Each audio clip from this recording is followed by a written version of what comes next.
Habang nakahiga at kumakain ng merienda, napanood ni Takamichi sa TV na nasawi sina Naoto Tachibana at Hinata Tachibana sa kaguluhan na dinulot ng Tokyo Manji Gang. Nagulat si Takamichi dahil si Hinata ang tanging naging kasintahan niya noong middle school. Isang kapitbahay ang kumatok sa kanyang pinto, nagrereklamo ito na masyado daw malakas ang kanyang TV kaya si Takamichi ay humingi ng paumanhin.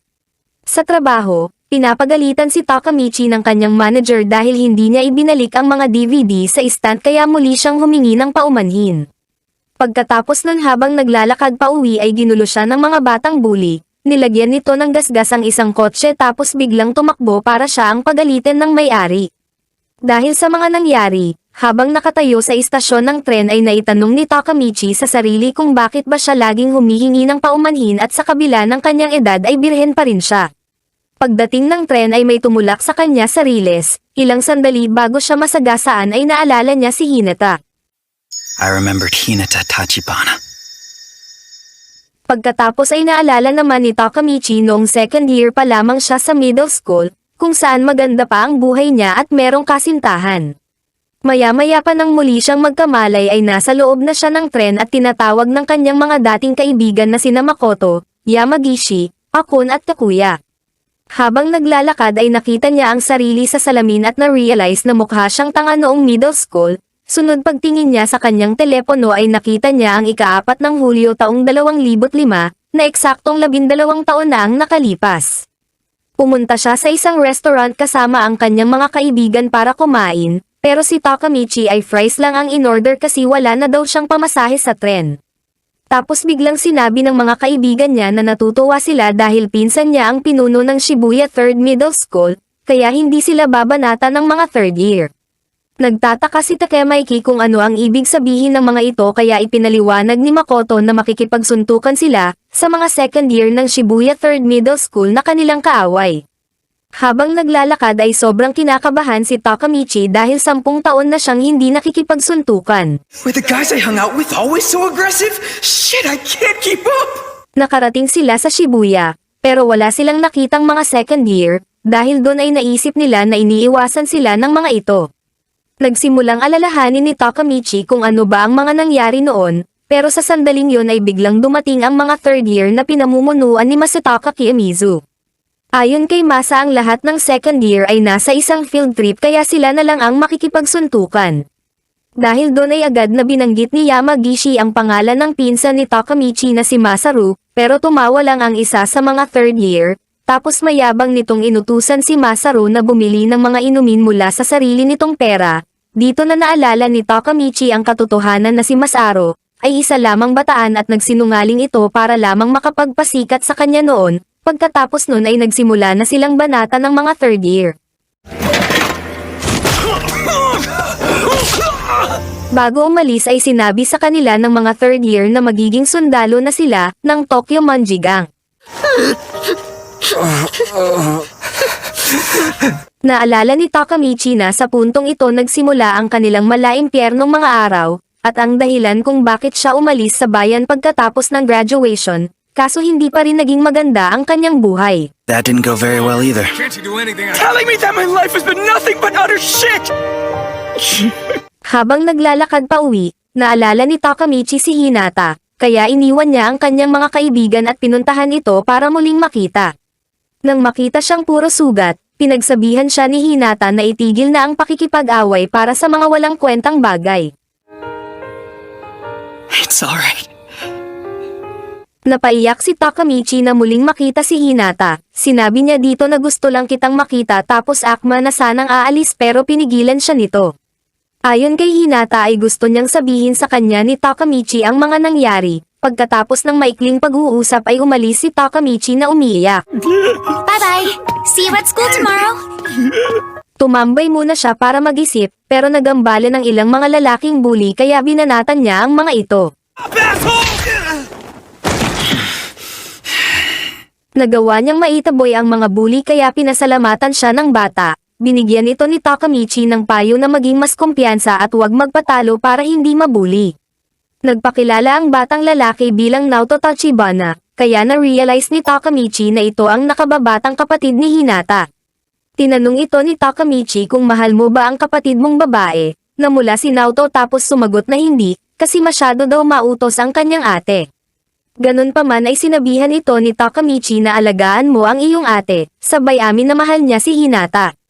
Pagkatapos nun ay sinabi ni Takamichi kay Naoto na galing siya sa future at sa ika-1 ng Hulyo ng 2017 ay mamamatay ito kasama si Hinata. Sinabihan niya rin si Naoto na tandaan ang petsang yun at protektahan si Hinata. Naniwala si Naoto sa kanyang mga sinabi at nakipagkamay siya dito. I'll do it.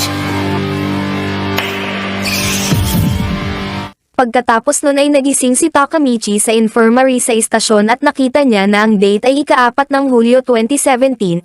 Inisip ni Takamichi na panaginip lamang ang nangyari pero nagtataka kung paano siya nakaligtas.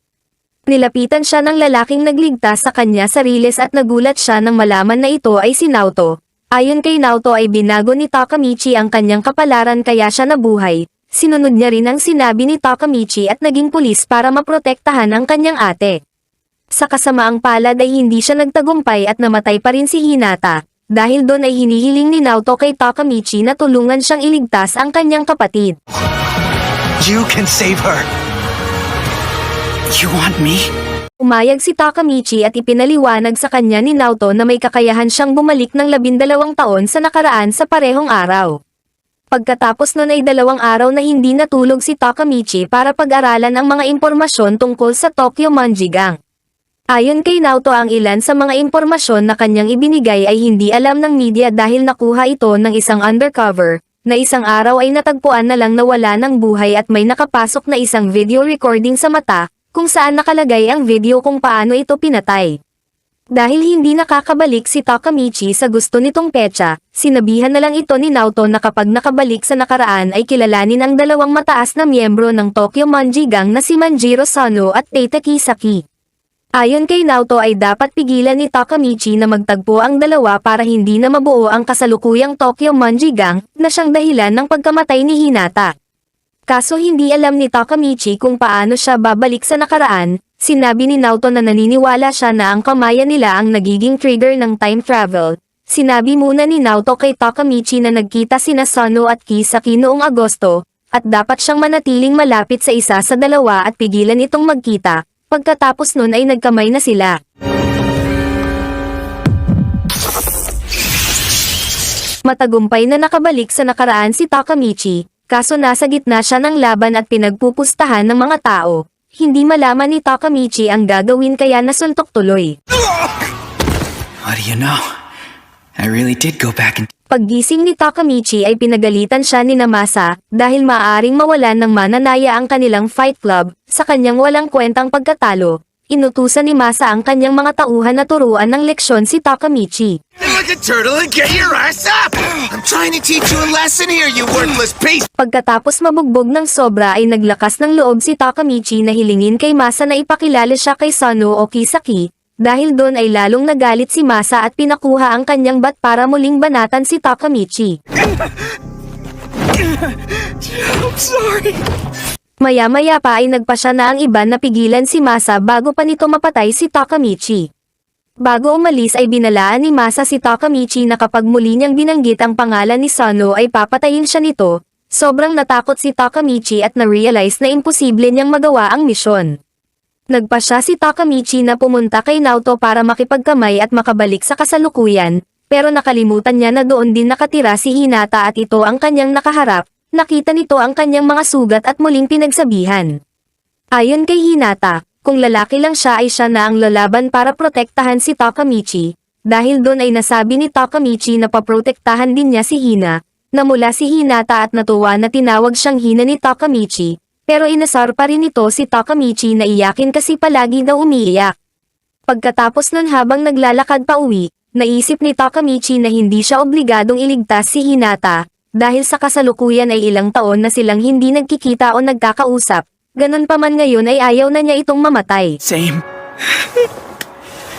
I never thought she'd actually die.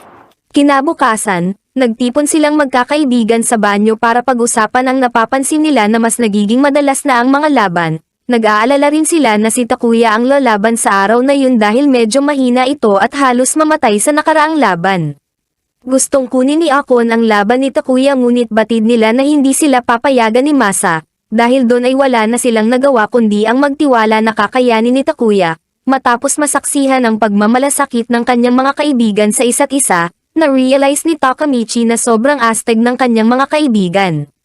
Magsisimula na ang laban, kakalabanin ni Takuya na may 4 lang na panalo si Kojima na may 6 na panalo. Nagbigay ng hudyat si Masa para magsimula pero pinigilan ni Takamichi ang laban. Sinabi ni Takamichi na nakakabagot ng manood ng mga walang kwentang laban araw-araw at gusto naman niya ng mas nakakaaliw, tulad ng hari laban sa alipin. Nilapitan ni Takamichi si Masa at hinamon ito sa isang laban. In the past and in the present, I have to change, or nothing else will. Umayag si Masa sa hamon at agad na binanatan si Takamichi.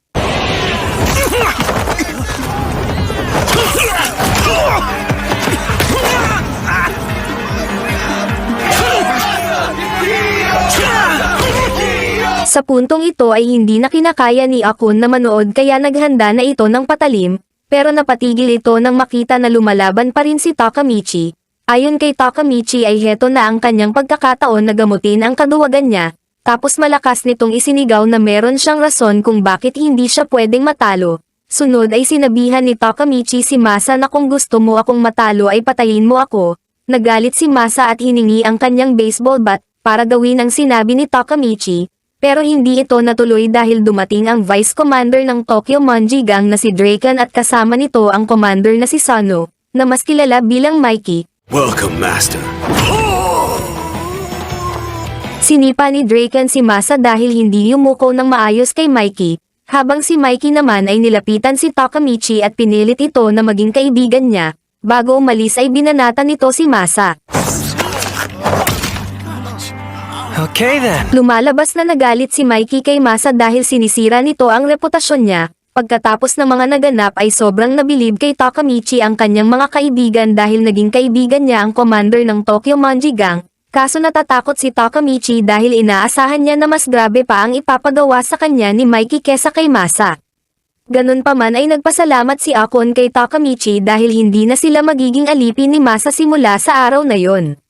Kinabukasan ay nakasabay ni Takamichi si Hinata sa daan papunta sa school at inaya siya nito na mag-date. Sunod habang nasa classroom si Takamichi ay pinuntahan siya ni na Mikey at Draken. Sa labas ay nakita niya na pinabagsak nito ang lahat ng 3rd year sa kanila at isa-isa itong tinapakan. Pinagtitinginan ng lahat si Takamichi dahil kasama nito si na Mikey, kaso ilang saglit pa ay biglang dumating si Hinata at sinampal ng malakas si Mikey.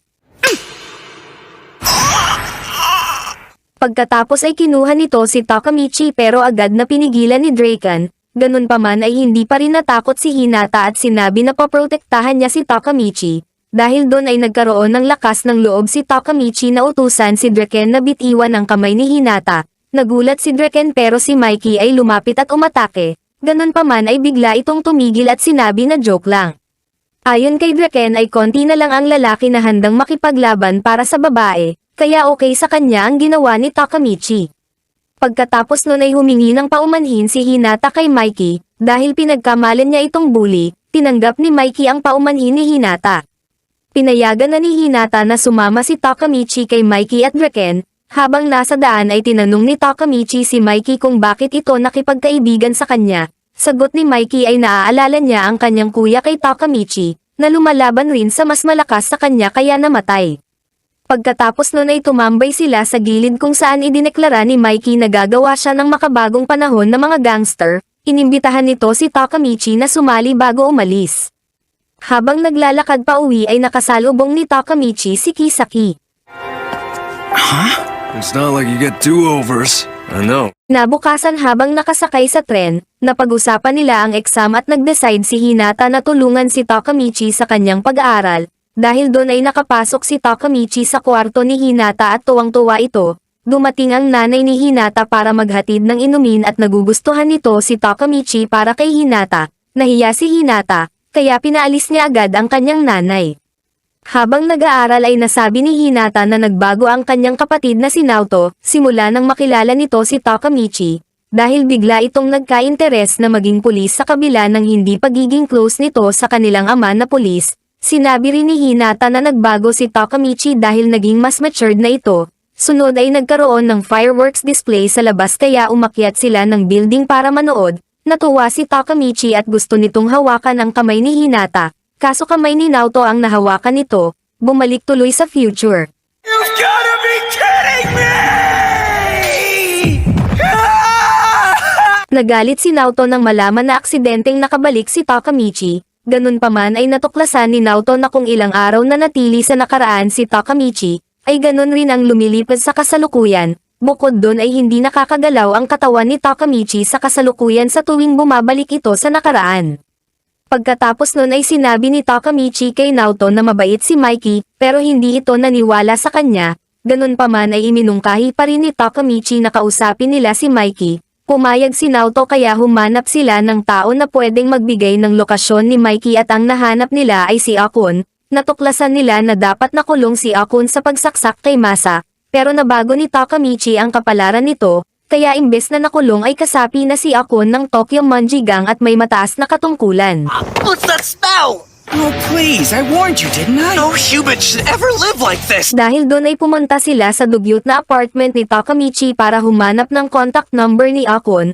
Nahanap ito ni Takamichi sa kanyang lumang notebook at agad na tinawagan. Habang tumatawag ay naalala ni Takamichi ang pag-uusap nila ni Akon, kung saan sinabi nito sa kanya na magiging magkaibigan sila habang buhay. Sa kasalukuyan, sumagot si Akon sa tawag ni Takamichi at pinapunta sila nito sa isang hostess bar. Pagpasok sa loob ay sobrang kinakabahan si Takamichi, pero agad itong napawi nang kausapin siya ni Akon na parang tulad lang ng dati. Hinaya nito si Takamichi sa rooftop at doon ay masayang nagkwentuhan. Kaso pagkatapos nun ay sinabi ni Akon na alam niyang pulis si Naoto at kapatid ito ni Hinata. Sunod ay ibinunyag nito na siya ang tumulak kay Takamichi sa riles, pero hindi nagtagumpay dahil niligtas ni Naoto si Takamichi na para bang alam nito ang mangyayari.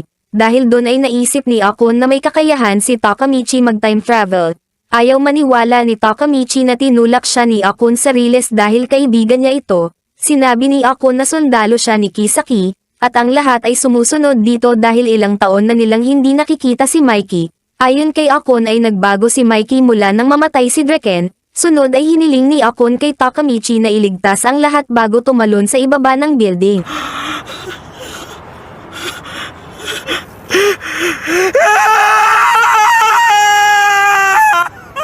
Pinakita si Kisaki na nakikinig pala sa kanilang pag-uusap. Pagkatapos nun dahil sa nangyari ay nag-decide si Takamichi na iligtas ang lahat. You should take it slow. Naoto. Naoto. I have to save all of them. Kinabukasan ay pumasok sa trabaho si Takamichi pero natanggal na pala siya kasi 2 linggo na siyang absent. Dahil doon ay pumunta na lang siya kay Naoto para ituloy ang kanilang misyon. Dito ay pinakita sa kanya ni Naoto ang balita tungkol sa pagkamatay ni Draken. Ayon sa balita ay namatay si Draken sa saksak sa gitna ng isang rambulan na kinasasangkutan ng 50 biker. Nakalagay rin dito na ang rambulan ay nagugat sa away ni Mikey at Draken. Ayon kay Takamichi ay imposibleng mag-away sina Mikey at Draken kaya gusto niyang alamin kung ano ang dahilan. Muling kinamayan ni Takamichi si Naoto para bumalik sa nakaraan. What the?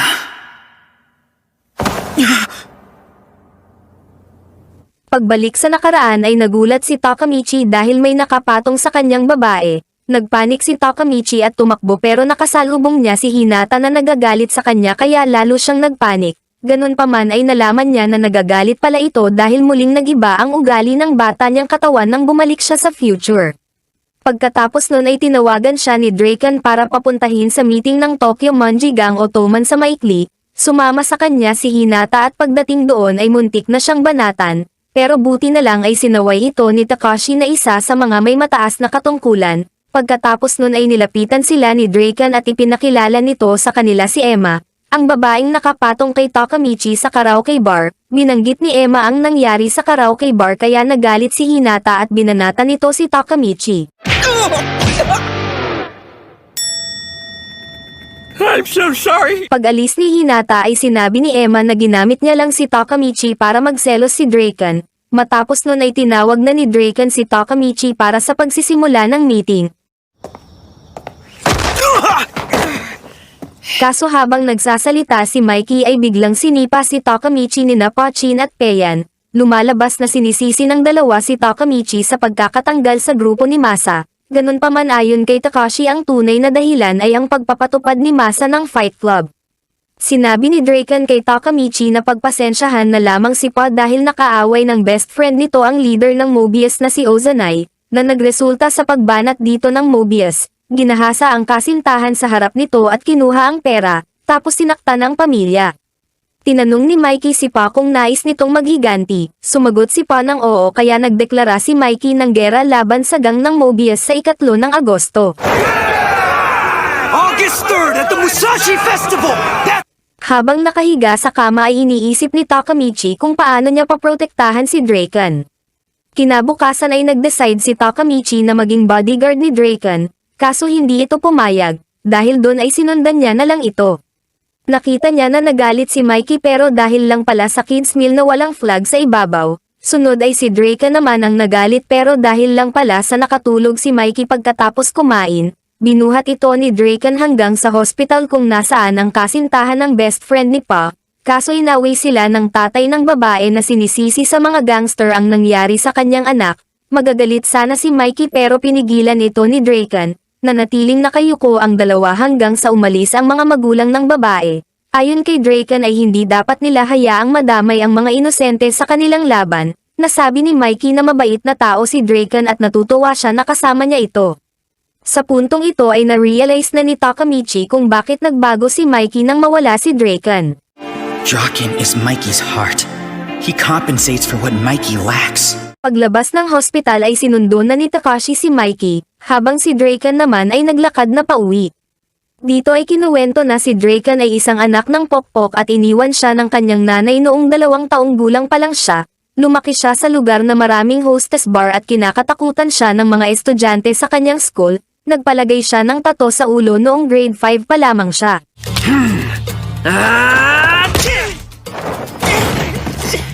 Medyo may kalakihan si Draken kaya magaling siya pagdating sa bugbugan, ganun pa man ay may nakakatalo pa rin sa kanya at ito ang mga miyembro ng gang na naghahari sa kanilang lugar. Sinabi nito sa kanya na may isang bata na matibay na nagngangalang Mikey, pagkatapos ay inutusan siya na kunin ito, agad na sinunod ni Draken ang inutos sa kanya at pinuntahan ang school kung saan nag-aaral si Mikey. Nakita niya si Mikey pero dismayado siya dahil iba ito sa inaasahan niyang malaki at nakakatakot na bata. Kahit kinakabahan ay sinabihan niya ito na sumama sa kanya pero nagulat siya dahil agad itong pumayag. Pagdating sa lugar ay agad na sumugod si Mikey. Napabagsak ni Mikey ang leader sa isang sipa kaya natakot na ang iba at tumakbo, habang si Draken naman ay inalok ni Mikey na maging kaibigan niya. Sa kasalukuyan, hinanap ni Takamichi at Naoto ang leader ng Mobius na si Ozanai. Nakita nila ito sa isang construction site na pinapagalitan ng kanyang amo. Kinausap nila ito sa isang kapihan at sa una ay tumanggi si Ozanai na pag-usapan ang tungkol sa laban sa Toman. Gayunpaman, itinanggi nito ang mga akusasyon ni Naoto na iniutos niya ang kamatayan ni Draken. Ibinunyag ni Ozanai na hindi nila pinatay si Draken, pero ang insidente ay ang nagsanhi ng alitan sa loob ng Toman at ang lahat ay pinlano ng isang tao. Ilang saglit pa ay tinawag na si Ozanai ng kanyang amo, pero bago umalis ay sinabi nito na kung hindi namatay si Draken, hindi masisira ang kanyang buhay. Sinabi ni Naoto na naniniwala siya sa mga sinabi ni Ozanai at tingin niya ay ginamit lamang si Ozanai ng taong gustong pag-awayin ang Toman, dahil doon ay bumalik si Takamichi sa nakaraan para bigyan ng babala si Mikey. Nagising si Takamichi na nakasakay sa bike kasama si Akon at natutuwa ito na makitang buhay pa ang kaibigan. Tinanong ito ni Takamichi kung meron itong pangarap at sumagot si Akon na pangarap niyang maging isang hairstylist. Pasigaw na sinabi ni Takamichi na naniniwala ako sa'yo, tapos bago umalis ay hiniling niya kay Akon na siya ang gawing unang customer kapag natupad na ang pangarap nito. Nakita ni Takamichi si Mikey na kasama si Draken, Pa at Peian. Hiniling ni Takamichi kay Mikey na itigil ang pakikipaglaban sa Mobius, pero bigla itong itinulak ni Pa sa tabi at binalaan na papatayin kapag hindi tumigil. Ganun pa man ay patuloy na iginiit ni Takamichi na isa itong bitag, na lalong ikinainis ni Pa kaya siya nito binanatan. We can't fight them, and you can't tell us why? Then who beat the shit out of my... Sinabi ni Mikey na makikipaggera sila sa Mobius at hindi na magbabago ang kanyang isip. Kaso hindi pa rin sumuko si Takamichi na pigilan si Mikey kaya namagitan na si Draken at sinabi na hindi masamang ideya na pag-aralan muna ang Mobius. Kaso dahil doon ay inakusahan ni Mikey si Draken na kinakalaban ang Toman. Naputol ang usapan nang biglang dumating si Ozanai at sinabing dapat galangin siya ng lahat dahil mas matanda siya ng 2 taon. Now you die! Nagalit si Pa at sumugod, pero madali lang itong napabagsak. Sinabi ni Ozanai na narinig niyang makikipaggera sa kanila ang Toman, kaya nagpasya silang pumunta doon para simulan na ang gera. This is war. Pinalibutan ng Mobius ang mga miyembro ng Toman. Minamasdan ni Takamichi si Ozanai kaya nagalit ito at binanatan siya. Those eyes are the kind I hate the most! Namagitan si Pa at gusto nitong makalaban si Ozanai, kaya sinabihan ni Mikey ang iba na manood na lang.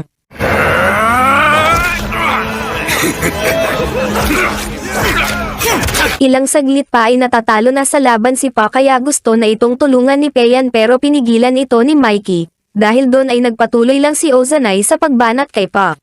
Sa huli ay bumagsak si Pa at humingi ito ng tawad kay Mikey dahil wala siyang kwenta, pero sinabihan ito ni Mikey na ayos lang dahil hindi ka natalo. Habang tinutuya ng mga miyembro ng Mobius, nilapitan ni Mikey si Ozanai at pinatumba ito sa isang sipa.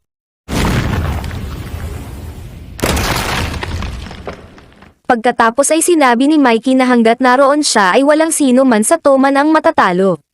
Nagawa pa ni Ozanai na bumangon at umatake, pero madali itong napigilan ni Draken.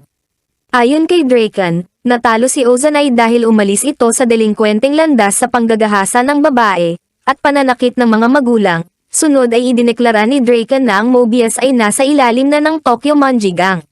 Pagkatapos ay narinig nila ang papalapit na mga pulis kaya nagsimula ng magsitakbuhan ang lahat, kaso habang hawak ni Draken ay biglang sinaksak ni Pa si Ozanai sa likod. Humingi ng paumanhin si Pa kay Mikey at sinabihan silang tumakbo dahil balak nitong isuko ang sarili. Hindi pumayag si Mikey pero pinilit na itong tumakbo ni Draken. Habang tumatakbo, nawalan ng malay si Takamichi. Nagising si Takamichi sa ospital at napisil nito ang suso ni Emma. You creep. Tinanong ni Takamichi ang nangyari kay Mikey at Draken. Habang umiiyak ay ipinaliwanag ni Emma na nauwi ang dalawa sa pag-aaway dahil kay Pop, kaya nahahati ngayon ang Toman sa 2 pangkat. Lalo pang umiyak si Emma at pumatong ito sa pototoy ni Takamichi. Dumating si Hinata at inakala nito na pinapakain ni Takamichi ng hotdog si Emma. How dare you! Pagkatapos nun ay 3 araw na natili si Takamichi sa bahay at sa sobrang inip ay natapos nito ang isang malaking puzzle. Dumating ang mga kaibigan ni Takamichi at sinabi nito sa kanya na ang Toman ay nasa masamang sitwasyon at nanganganib na maghiwalay, pero biglang tumawa ang mga ito at sinabi na madalas talagang mag-away sina Mikey at Draken. Sa sandaling iyon ay dumating si Draken na may dalang pakwan kaya nabigla ang lahat. Habang kumakain, sinabi ni Ken sa kanila na si Pa ay makukulong lang ng 1 taon dahil nabuhay si Ozanai. Nagtanong si Takamichi tungkol kay Mikey kaya nagalit si Draken at nasira nito ang puzzle. Sinabi ni Draken na ayaw na niya kay Mikey, kaya wala na rin ang Toman, tapos sabay alis. Paglabas ni Draken sa bahay ni Takamichi ay nakita nito si Mikey, tinanong ng dalawa ang isa't isa kung ano ang ginagawa doon. Parehong sumagot ang dalawa na naroon sila upang makita si Takamichi, na kanilang kaibigan. Lalo pang nag-away ang dalawa kaya sinubukan itong pigilan ni Takamichi, pero nainis lang sa kanya si Draken. Biglang kinuha ni Mikey ang bike ni Takamichi at inihagis ito kay Draken kaya nasira.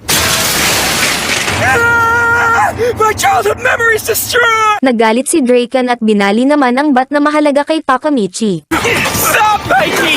That's what I want you to... Dahil doon ay naging super saiyan si Takamichi. Time to cut the shit!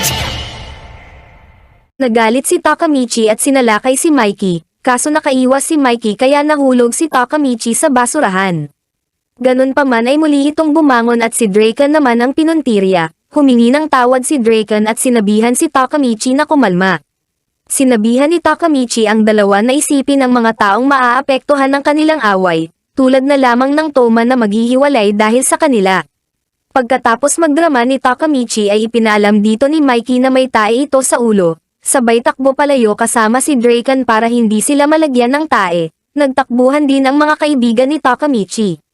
Pagkatapos maghugas ng buhok ni Takamichi, sumama ito kina Mikey at Draken na nagayos at humingi ng paumanhin sa kanilang mga ginawa. Ayon kay Mikey ay nakalimutan na niya ang kanilang pinagawayan, ganun pa man ay nahulaan ni Takamichi ang dahilan at ito ay gustong tulungan ni Mikey si Pa kahit pa ito ay nagkasala, habang si Draken naman ay gustong respetuhin ang desisyon ni Pa na sumuko. Dahil hindi na nag-aaway sina Mikey at Draken, naisip ni Takamichi na nabago na niya ang kasaysayan at hindi na mamamatay si Draken. Dumating si Hina na kasama si Emma at tinanong nito si Takamichi kung libre ito sa 3 ng Agosto, dahil gusto niyang mag-date sila sa festival at malugod naman itong tinanggap ni Takamichi. Nakita ni Emma na magkasama sina Draken at Mikey kaya na-realize nito na nagkaayos na ang dalawa. Noong 3 ng Agosto, nag-date sa festival sina Takamichi at Hina, tapos si Emma at Draken. Sinabi ni Hina na naaawa siya kay Emma, dahil kahit anong pagpaparamdam nito ay hindi nakukuha ni Draken manhid. Sinabi rin ni Hina na alam na niya ang totoo sa nangyari kay Emma at Takamichi noon, pero ayaw pa rin niya patawarin si Takamichi sa panloloko nito sa kanya, ganun pa man ay patatawarin niya si Takamichi kung mananalo ito sa shooting game. Dahil doon ay ginawa ni Takamichi ang lahat ng kanyang makakaya, pero hindi pa rin siya nanalo, kasi hindi patas ang laro ni Manong. Pagkatapos nun ay biglang umulan kaya tumakbo sina Takamichi at Hina para sumilong sa ilalim ng puno. Sumakit ang paa ni Hina at nawalan ng balanse, pero nahawakan ito ni Takamichi. Habang magkalapit, sinabi ni Hina na pinatawad na niya si Takamichi dahil talagang nagsikap ito na manalo sa laro. Na-realize ni Takamichi na magandang pagkakataon ito para makahalik at sinubukan nga nitong halikan si Hina, kaso biglang nagring ang kanyang telepono, panira ng moment. Tumawag si Yamagishi para sabihin na may mga taga-suporta pa rin ni Mikey ang tumutugis kay Draken kahit na nagkaayos na ang dalawa. Dahil dito ay na-realize ni Takamichi na hindi huminto ang pag-aaway. Pagbaba ni Takamichi ng telepono ay humingi ito ng tawad kay Hina at hiniling na hintayin siya. Lumibot si Takamichi para hanapin si Draken, pero imbes na si Draken ay mga miyembro ng Toman na may kasamang mga Mobius ang kanyang nahanap. Nilapitan niya ito at nakita na tumanggap si Masa ng patalim mula sa mga Mobius, sabay sabi na papatayin niya si Draken. Nahuli si Takamichi ng isa sa mga kupol at dinala siya nito kay Masa. Pinagtawanan ng grupo ni Masa si Takamichi tapos pinagtulungan na bugbugin. Dito na na-realize ni Takamichi na hindi siya lumakas, bagkos ay umasa lamang siya sa proteksyon na naibibigay sa kanya nina Mikey at Draken.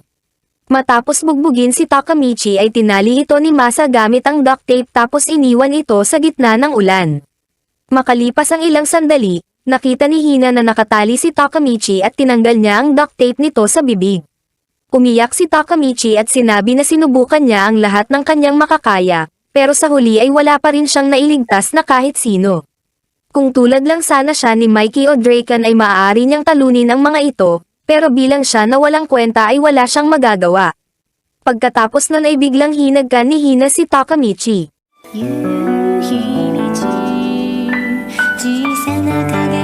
Sinabi nito na iyon ang kanyang unang halik at ibinigay niya ito kay Takamichi dahil espesyal ito sa kanya. Sunod ay sinabi nito na para sa kanya ay si Takamichi ang pinakaastig dahil umiiyak ito at nagagalit para sa iba. Matapos umiyak ng ilang sandali, pinakawalan ni Hina si Takamichi na nag-decide na umalis at pigilan si Masa. Habang naghahanap ay nakatagpo ni Takamichi si Mitsuya at ipinaalam niya dito na sasalakayin si Draken. Dito nalaman ni Takamichi na hindi lang pala si Masa ang tumutugis kay Draken kundi pati rin si Peian. Ayon kay Mitsuya, nagalit si Peian kay Draken dahil tinutulan nito ang kagustuhan ni Mikey na magbayad para palayain si Pa. Sa ibang lugar, nahanap ni Peian sina Draken at Emma. What's the deal with the sash? Habang hinahanap si Draken, ipinaliwanag ni Mitsuya na naniniwala si Peian na inabandona ng Toman si Pa, kaya nakipagtulungan ito sa Mobius para patayin si Draken.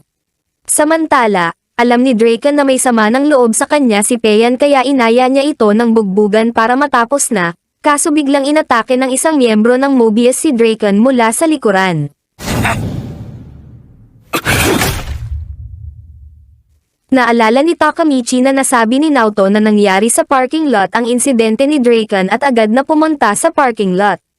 Pagdating doon ay nakita nila si Draken na nakikipaglaban sa maraming miyembro ng Mobius. Habang nahihilo, sinabi ni Draken kay Mitsuya na ikaw na muna ang bahala tapos umupo para magpahinga. Maya-maya pa ay nakahinga sila nang maluwag nang marinig ang bike ni Mikey na paparating. Pagbaba ni Mikey sa bike ay agad nitong na-realize na may tao na gustong tapusin si Draken at isisi ito sa kanya para masira ang Toman, pero hindi matukoy ni Mikey kung sino ang tao sa likod ng plano. Biglang may nagsalita na isang lalaki at sinabi nito na hindi lang pala malakas si Mikey kundi matalino rin, tapos ipinakilala nito ang sarili bilang Shuji Hanma ang pansamantalang pinuno ng Mobius. Sinubukan ni Mikey na sipain ito sa ulo, pero hindi umubra. Sinabi ni Shuji na natutuwa siya dahil maaari niyang patayin si Mikey gamit ang sarili niyang mga kamay, pagkatapos ay binalaan nito ang 100 miyembro ng Mobius na kung sino man ang tatakbo sa laban ay hahabulin niya at babanatan ng matindi. Dito na na-realize ni Takamichi na ang bagong tunggalian na kanyang nakikita ay sanhi ng pagbabago niya sa mga kaganapan. Ganun pa man habang naghahanda ang Mobius na labanan ng 4 na miyembro ng Toman, dumating ang natitirang bahagi ng Toman sakay ng mga bike para sumali sa laban. Pagkatapos nun ay nagsimula na nga ang laban. Kill 'em all!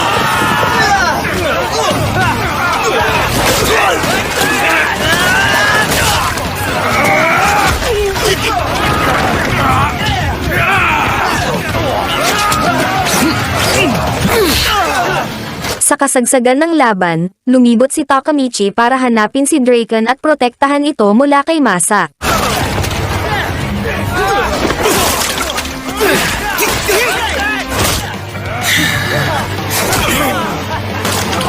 Ilang saglit pa habang binubugbog ang mga miyembro ng Mobius, nilapitan ni Mikey si Payan at tinanong ito kung bakit sinalakay pa rin si Draken sa kabila ng nagkaayos na sila nito. Sumagot si Payan na hindi niya matanggap na sinuko na ng Toman si Pa, tapos sinimulang suntukin si Mikey habang sinasabi na si Pa ang lahat para sa kanya, kaya kung aabandonahin ito ng Toman ay magiging kaaway na siya. Sa kabila ng pagsuntok sa kanya ni Payan ay hindi lumaban si Mikey, bagkus ay sinabi niya lang dito na nalulungkot rin siya sa nangyari kay Pa at ayaw niyang kalabanan ang sarili niyang pamilya, tapos hiniling ni Mikey kay Payan na bumalik na sa Toman. Samantala, nakita na ni Takamichi si Masa at naghandang pigilan ito, pero nagulat siya nang makita na meron ng dugo ang hawak nitong patalim. Tumingin si Takamichi sa pinanggalingan ni Masa at doon ay nakita niya si Draken na duguan sa lupa.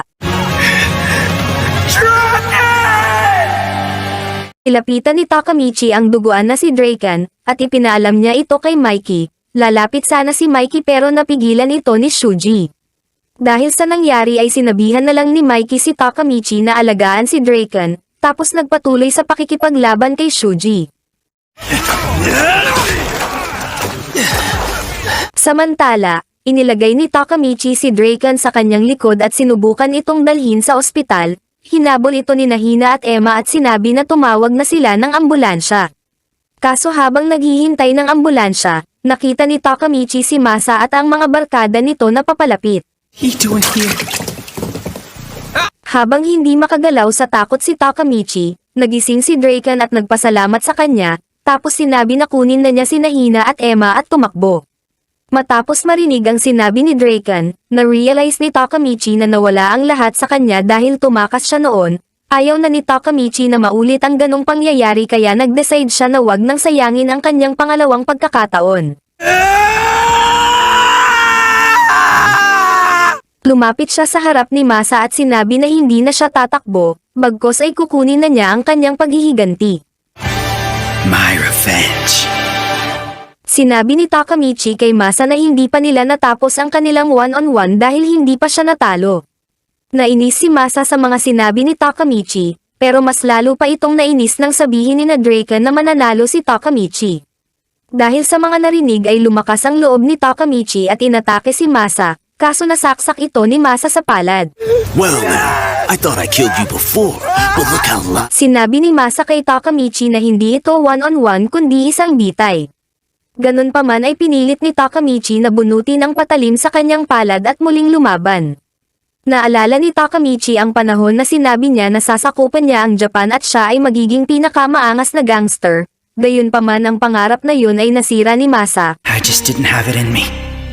Pero na-realize ni Takamichi na siya ang may kasalanan dahil masyado siyang naging mahina. Pagkatapos nun ay patuloy na nilabanan ni Takamichi si Masa.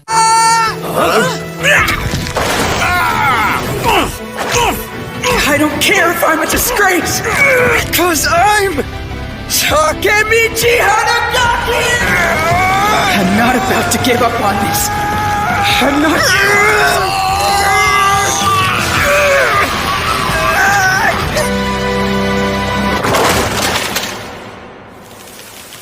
Sa huli ay nawala ng malay si Masa kaya si Takamichi ang nanalo. Kaso matapos nun ay naghanda na ang gang ni Masa na salakayin si Takamichi. Dahil doon ay sinabihan na ni Takamichi si Hina na isama na si Emma at tumakbo, bagamat labag sa kalooban ay sinunod ni Hina si Takamichi. Tinanong ni Takamichi si Draken kung ano ang hitsura ng langit, pero tinawanan lang siya ni Draken at sinabi na mapupunta ka sa impyerno, pagkatapos nun ay sumalakay na ang gang ni Masa. Pero sa huling sandali ay biglang dumating si Akon at sinuntok ang may hawak ng patalim, dumating din sina Makoto, Takuya at Yamagishi. Hinarap ng mga kaibigan ni Takamichi ang gang ni Masa, kaso madali lang itong nabugbog. Gayunpaman, dahil sa inspirasyon ni Takamichi noong una nitong hinarap si Masa, si Akon at ang iba pa ay tumangging sumuko at patuloy na lumaban. No way I'm gonna lose this! Nang marinig ang sirena, nagpa siya ang mga kupol na tumakbo at iniwan nito si Masa. Sinamahan ni Hina at Emma ang mga medik sa kinaroroonan ni Takamichi at Draken. Samantala, nagtagumpay ang Toman na talunin ng Mobius at tanging sina Mikey at Shuji na lamang ang naglalaban.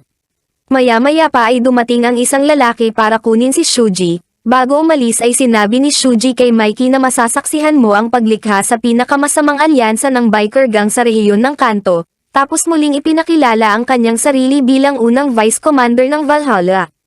Kasama ni Takamichi si Draken sa ambulansya habang patungo sila sa ospital. Dito ay pinasalamatan ni Draken si Takamichi sa pagliligtas nito sa kanyang buhay, tapos sinabi nito kay Takamichi na alagaan si Mikey. Matapos na cardiac arrest si Draken kaya agad itong binigyan ng CPR ng mga medic. Pagdating sa ospital, agad na dinala si Draken sa operation room, pagkatapos ay isa-isang dumating ang mga kaibigan ni Takamichi at mga miyembro ng Toman. Sinabi sa kanila ni Mikey na si Draken ay isang tao na may paninindigan, at ipinangako nito sa kanya na sila ay mamamahala sa mundo ng magkasama, kaya hindi ito mamamatay at kailangan nila itong paniwalaan.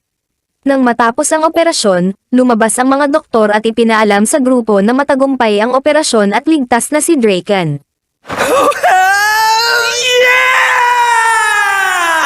Masaya at nagdiwang ang grupo. Lumabas sila para sabihin sa iba ang magandang balita, gayunpaman sinabi ni Peian na hindi niya sila kayang harapin. Sinabi ni Mitsuya na alam nilang ginawa lang yun ni Peian para sa kapakanan ni Pa, pero ang higit na nagmamalasakit kay Pa ay si Draken.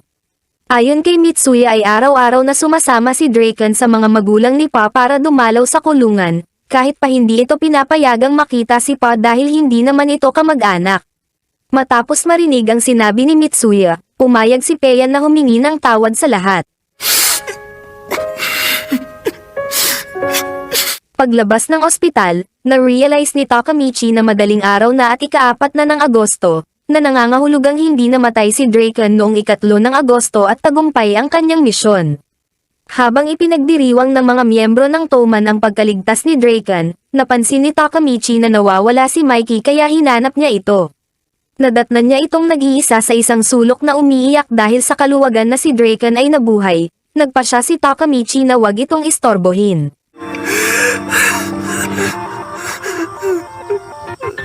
Sa 10 ng Agosto, naging sikat si Takamichi dahil sa mga balitang kumalat na pinatigil niya ang nangyaring labanan. Dahil sobrang nag-e-enjoy sa kanyang kasikatan, ayaw na ni Takamichi na bumalik sa kasalukuyan. Pinuntahan niya si Draken, kaso pinagalitan lang siya nito dahil lumaki na daw ang kanyang ulo. Pagkatapos nun ay ibinigay ni Draken ang uniforme na ipinabibigay ni Mikey kay Takamichi at sinabing ito ang uniforme ni Mikey, noong una nitong binuo ang Toman. Ayon kay Draken ay malaya si Takamichi na magpasya kung gusto niyang isuot ito, pero gusto ni Mikey na makuha ito ni Takamichi dahil iniligtas nito ang Toman. Tumayo si Draken at muling nagpasalamat kay Takamichi. Sunod ay sinabi nito kay Takamichi na puntahan si Mikey sa bubong, kung saan ito natutulog. Pagpunta sa bubong, nagtataka si Mikey kung bakit gustong magdulot ni Shuji ng away sa loob ng Toman, at kung bakit nito ginamit si Masa para patayin si Draken. Nagtataka rin ito kung paano nalaman ni Takamichi ang lahat ng iyon bago pa ang iba at sinubukan itong pigilan. Tinanong ni Mikey si Takamichi kung sino ka ba talaga. Habang sinusubukan ni Takamichi na umisip ng sagot, biglang inasar ni Mikey ang baduy na damit ni Takamichi at pinasalamatan ito sa pagligtas kay Draken. Bagamat gusto ni Takamichi na manatili na lang sa panahon na yon, nag-decide pa rin ito na bumalik sa kasalukuyan. Kaya pumunta siya sa bahay ni Hina para makita si Naoto. Dito ay binigyan niya si Hina ng kwintas na 4-leaf clover bilang bawi, dahil dinamay niya ito sa kanyang gulo. Habang naglalandian sila ay biglang dumating si Naoto, kaya nahiya ng sobra si Hina. Pagkatapos nun ay nakipagkamay na si Takamichi kay Naoto at bumalik sa kasalukuyan. Sa kanyang pagbabalik sa kasalukuyan, natagpuan niya ang kanyang sarili na pinapagalitan na naman ng kanyang manager na si Hasegawa. Nagtataka si Takamichi dahil ang pagkakaalam niya ay tinanggal na siya sa trabaho. Kinalikot niya ang kanyang telepono para hanapin ang numero ni Naoto, pero wala ito sa kanyang mga kontak. Biglang nag-alarm ang kanyang telepono para sa naka-schedule na meeting sa salon at nagtaka kung ano ito. Pagpunta sa salon, nakita niya si Akon na nagtatrabaho doon at iniisip niya kung naging hairstylist ba ito. Ayon kay Akon ay kasisimula pa lamang niya kaya isa pa lamang siyang katulong. Sunod ay sinabi ni Akon na kaya niya tinawagan si Takamichi ay para ibalita, napapahintulutan na siyang magsimulang maggupit ng buhok sa susunod na buwan at gusto niyang si Takamichi ang kanyang unang customer, tulad ng kanyang pangako. Lubos na natuwa si Takamichi na nagawa niyang baguhin ang kasalukuyan. Pagkatapos nun ay nakatanggap ng tawag si Takamichi mula kay Naoto, na inaaya siya na puntahan si Hina. Wanna see my sister? Hina? Habang nakasakay sa kotse ni Naoto, naalala ni Takamichi kung gaano siya kawalang kwenta noon.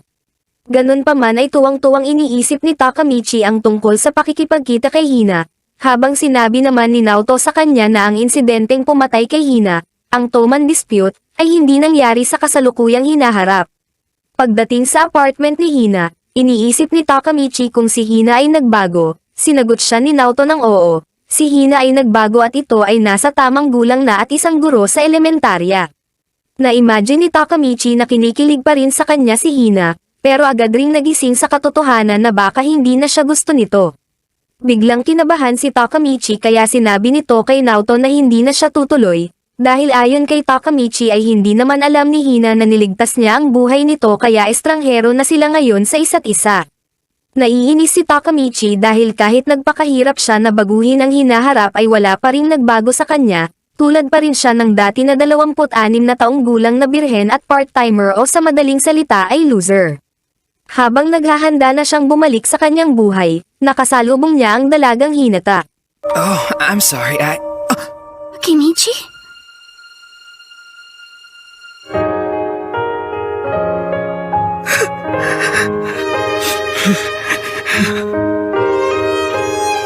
Oh, Hina.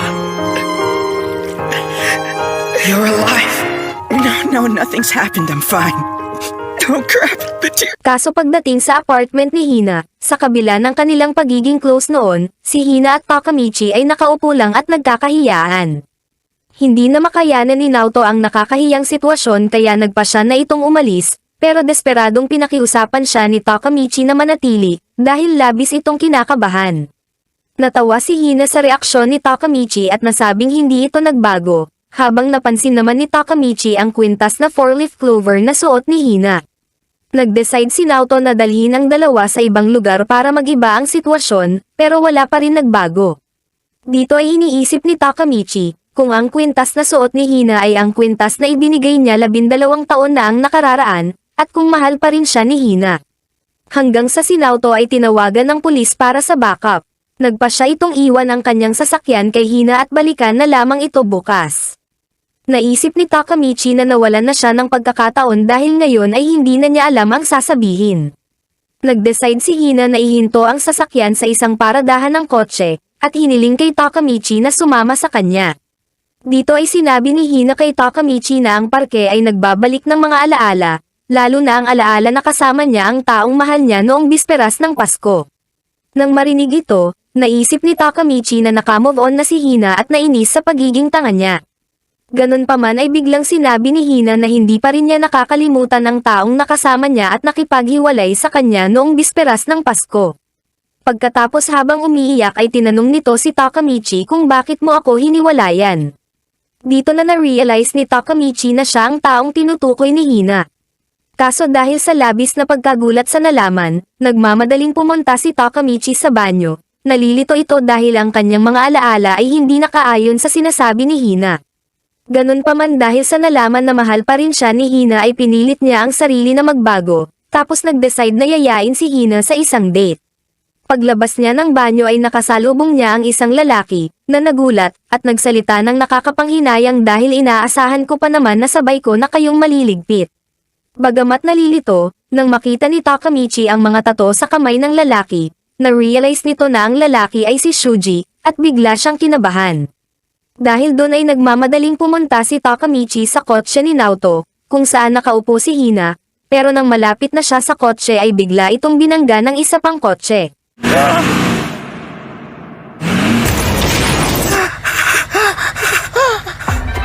Hina! Lumalabas na si Akon ang driver ng kotse at tinatanong nito si Takamichi kung bakit wala ito sa loob ng kotse. Tapos sinabi rin ni Akon ang parehong mga salita noong nakipagkita ito kay Takamichi sa ibang hinaharap, tulad ng kung paano siya natatakot kay Kisaki, at nakiusap kay Takamichi na iligtas ang lahat. Habang si Takamichi ay sumisigaw sa kawalan ng pag-asa, sumabog ang sasakyan ni Akon. Ganun pa man ay muling bumalik si Takamichi para kay Hina na buhay pa, kaso nang buksan niya ang pinto ng kotse ay nalaman niya na wala na pala ang mga binti ni Hinata. Umiiyak na niyakap ni Takamichi si Hina at sinabihan na habang buhay niya itong mamahalin. Lubos na ikinatuwa ni Hina ang narinig. Ganun pa man ay sinabihan nito si Takamichi na umalis dahil ayaw niyang mamatay ito kasama niya, pero ayaw ni Takamichi kaya itinulak na ito ni Hina bago sumabog ang kotse. Habang nagliliyab ang apoy sa kanyang harapan, isinumpa ni Takamichi na ililigtas niya si Hina, kahit ano pa ang mangyari. Pagkatapos nun ay nag-decide ito na maging leader ng Toman. Now I'm gonna become the leader of Toman. Sa funeral ni Hina, naalala ni Takamichi ang malungkot na nangyari, lumapit ito sa shrine ni Hina para magbigay galang, pero natigilan at napaluha. Sunod ay dinamaya ni Takamichi si Naoto na umiiyak sa sobrang lungkot dahil sa pagkamatay ni Hina. Sa labas ng gusali, nilapitan ng ina ni Hina si Takamichi, ibinigay nito kay Takamichi ang paboritong kwintas ni Hina, na isang regalo mula sa kanya, dahil doon ay hindi na napigilan ni Takamichi ang umiyak. Hina... Sinabi ni Naoto kay Takamichi na may asawa at may mga anak si Akon, pero kasalukuyang nawawala. Dahil doon ay naisip ni Naoto na ang pamilya ni Akon ay ginamit na hostage para pilitin ito na gawin ang krimen. Sinabi ni Takamichi kay Naoto na magiging pinuno siya ng Toman para ayusin ang tunay na problema, pero hindi ito pinaniwalaan ni Naoto kasi masyado daw imposible. Ganun pa man ay pinasalamatan ni Naoto si Takamichi sa pagiging persigido nito. Pagkatapos nun ay naisip ni Naoto na tignan ang kalagayan ng kasalukuyang Draken. Habang hinahanap ni Naoto si Draken ay bumalik muna si Takamichi sa pang-araw-araw nitong buhay. Hanggang sa ika-20 ng Oktubre ng 2017, kinontak ni Naoto si Takamichi at dinala ito sa Tokyo Detention Center. Sinabi nito kay Takamichi na buhay pa si Draken, ngunit wala na ito sa Toman at kasalukuyang nasa death row. Sa visitation booth, tinanong ni Takamichi si Draken kung bakit ito pumatay ng tao at kung ano ang nangyari sa Toman. Sumagot si Draken na hindi niya pinagsisisihan ang kanyang ginawa at alam niyang karapat-dapat siyang makulong. sinabi rin nito na siya ang may kasalanan kung bakit nagbago ang Toman dahil hindi niya napigilan si Kisaki, kaya kung makakabalik lang siya sa nakaraan ay papatayin niya si Kisaki. Bago umalis ay inutusan ni Draken si Takamichi na umalis sa Tokyo para sa kanyang kaligtasan, dahil ayon dito ay gusto ni Kisaki na kunin ang lahat ng mahalaga kay Mikey. Pagkatapos nun ay naalala ni Draken ang mga pagpatay na inutos sa kanya ni Kisaki. Sa apartment ni Naoto, hindi pa rin makapaniwala si Takamichi sa nangyari kay Draken. Ayon kay Naoto, si Kisaki ang kasalukuyang kumikilos na pinuno ng Toman, at naniniwala siya na ito ang salarin sa paulit-ulit na pagpaslang kay Hinata. Dahil doon ay sinabi ni Takamichi na isa na lang ang natitirang paraan at ito ay ang maging pinuno ng Toman, pero para magawa yun ay kailangan niya munang makuha ang posisyon ni Pop bilang kapitan ng 3rd Division. Sa pagkakataong ito ay ibinigay na ni Naoto ang kanyang tiwala kay Takamichi, pagkatapos ay kinamayan ito para makabalik sa nakaraan. Pagdating sa nakaraan, natagpuan ni Takamichi ang sarili sa isang bathhouse kasama si Mikey at Draken. Tinanong ni Takamichi si Draken tungkol sa kanyang saksak, sumagot si Draken na ayos lang dahil meron siyang malaking abs, na bigla namang sinuntok ni Mikey. Yeah, you're still not completely healed. Better not. Nagalit si Draken at nakipag-away ito kay Mikey sa loob ng banyo na parang mga bata, dahil doon ay nasabi ni Takamichi na sana ay habang buhay na lang silang ganon. Paglabas nila ng bathhouse, sinabi ni Mikey kay Takamichi na may bagong 3rd Division Captain. Takamichi, let's go.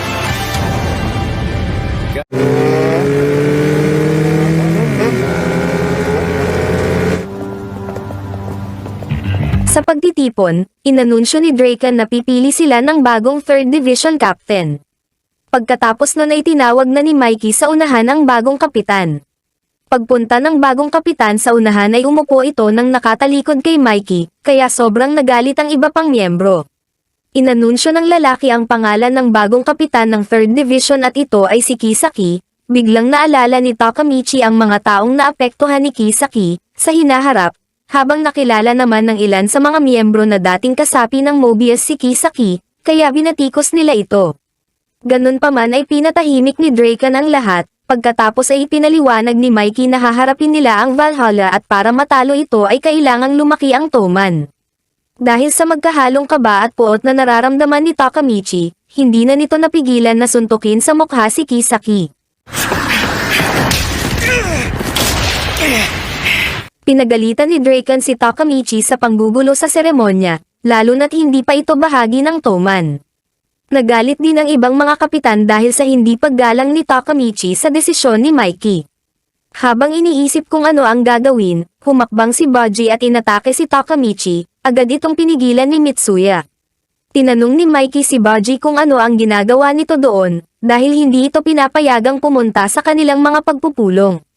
Tumugon si Baji sa pamamagitan ng tanong na kung mapapaalis na ba siya sa Toman, dahil ginulo niya ang pagtitipon. Sunod ay sinabi nito na aalis na siya sa kanyang posisyon bilang kapitan ng 1st Division ng Toman at sasali na lang sa Valhalla, sabay alis. Samantala, biglang tinanong ni Kisaki si Takamichi kung ano ang mas gusto nito, sa mukha ba o sa sikmura. Pinili ni Takamichi ang sikmura, pero sa mukha ito sinuntok ni Kisaki.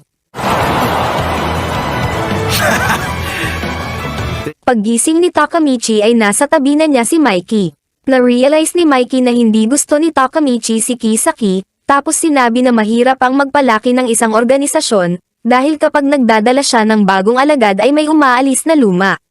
Pagkatapos nun ay kinuwento ni Mikey na mayroon siyang kapitbahay na bata na laging nakikipag-away sa kanya, ganun pa man ay palagi niya itong natatalo. Ang tinutukoy ni Mikey ay si Baji, na sumuntok kay Takamichi at isa sa founder member ng Toman. Sunod ay hiniling ni Mikey kay Takamichi na ibalik si Baji sa Toman, bago sila makipaglaban sa Valhalla. Pumayag si Takamichi, pero kapalit nun ay gusto nitong palayasin ni Mikey si Kisaki palabas ng Toman. Sinabi ni Takamichi na hindi man niya maipaliwanag, pero sisirain ni Kisaki ang Toman sa hinaharap. Pumayag si Mikey pero nagbanta na kung hindi magtatagumpay si Takamichi ay papatayin niya ito. Pagkatapos nun ay inutusan ni Mikey na lumabas ang kanina pang nakikinig sa kanilang usapan na si Mitsuya. Ayon kay Mikey ay eksakto ang timing nito, dahil gusto niyang isali si Takamichi sa Toman at ilagay ito sa second division sa ilalim ni Mitsuya. Nagpaiwan si Takamichi upang hugasan ang dugo sa kanyang mukha. Habang iniisip kung bakit umalis si Baji sa Toman, nakakita si Takamichi ng isang charm na may litrato ng mga founder ng Toman. Nagtaka si Takamichi nang makita na may ika-6 pang tao na may tato sa leeg na hindi niya makilala. Kazutora. Kinabukasan sa school, sinabi ni Takamichi sa kanyang mga kaibigan ang kanyang misyon na ibalik si Baji sa Toman. Sinabi niya rin sa mga ito na wala siyang impormasyon tungkol sa Valhalla. Dahil doon ay pinaliwanag ni Yamagishi ang lahat ng impormasyon ng Valhalla kay Takamichi. Una ay pinaliwanag nito na ang Toman ay pinamumunuan nina Mikey at Draken at nahahati ito sa 5 dibisyon. Sunod ay sinabi nito na matapos mag-disband ng Mobius, ang mga dating miyembro nito ay nahati sa 2.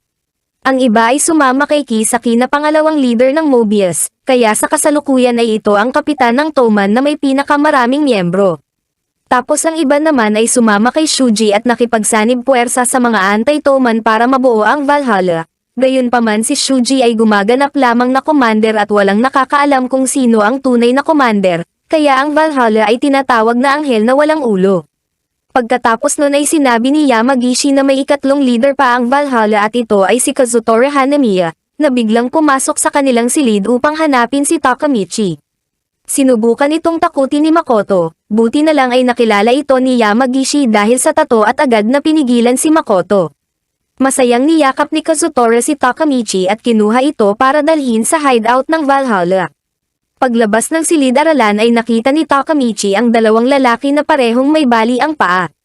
Ayon kay Kazutora, ang 2 lalaki ay kanyang mga alagad at siya ang nagbali ng mga paa nito. Dahil doon ay natakot si Takamichi na sumama kay Kazutora, pero nang makita nito si Hinata sa bintana ay nagkaroon ito ng lakas ng loob. Pumunta sila sa isang abandonadong arcade at doon ay napansin ni Takamichi ang isang graffiti ng walang ulo na anghel. Pagpasok sa loob ay agad na nakita ni Takamichi si Baji na may binubugbog na lalaki. That's Baji! The guy Baji's beating on right now is Toman's 1st Division Vice Captain. He was Ayon kay Kazutora, dumaraan si Baji sa isang pagsubok at ang lalaking binabanatan nito ay ang 1st Division Vice Captain ng Toman, ang pinaka-pinagkakatiwalaang alagad ni Baji.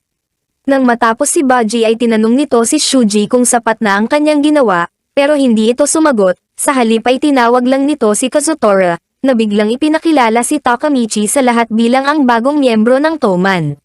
Sobrang natakot si Takamichi dahil naisip nito na baka siya ang susunod na babanatan ni Baji para sa pagsubok. Sa sandaling iyon ang mga miyembro ng Valhalla ay nagsimulang sumigaw ng patayin si Takamichi. Ganon pa man, lumalabas na gusto lang pala tanungin ni Shuji si Takamichi kung ano ang sinabi ni Baji sa pagtitipon ng Toman, upang mapatunayan kung tunay ngang umalis si Baji sa Toman. Dahil doon ay sinabi ni Takamichi ang eksaktong sinabi ni Baji sa pagtitipon at nang marinig yun ni Kazutora ay naniwala ito. Muling kinumpirma ni Kazutora kung gusto talagang sumama ni Baji sa kanila na patayin si Mikey, sumagot si Baji ng oo. Kaya tinanggap na ito ni Shuji bilang miyembro ng Valhalla. Tinanong ni Takamichi si Baji kung bakit nito ipinagkanulo ang Toman sa kabila ng pagiging founder nito. Sinabi ni Baji na hindi lang siya ang founder ng Toman kundi pati rin si Kazutora. Sunod ay kinuwento ni Baji noong binubuo pa lamang nila ang Toman. Dito ay pinakita na si Baji at Kazutora ay nagtungo sa kanilang tagpuan. Nakita nito si Pa na tuwang-tuwa sa mga bagong gawa na uniforme ng Toman. Sinabihan ni Draken na magbihis ang lahat para magpakuha ng litrato. Cheese! Pagkatapos nun ay nagmotor silang lahat papuntang dagat, at napakabagal ng motor ni Mikey. Sinabihan ito ni Draken na magpalit na ng motor pero tumanggi si Mikey.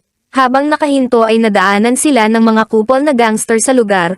Tinangka ng isa sa mga gangster na sirain ang motor ni Mikey. Pero natakot ng bantaan ni Mikey na papatayin kapag hinawakan ang kanyang motor, dahil doon ay umalis na lang ang mga gangster.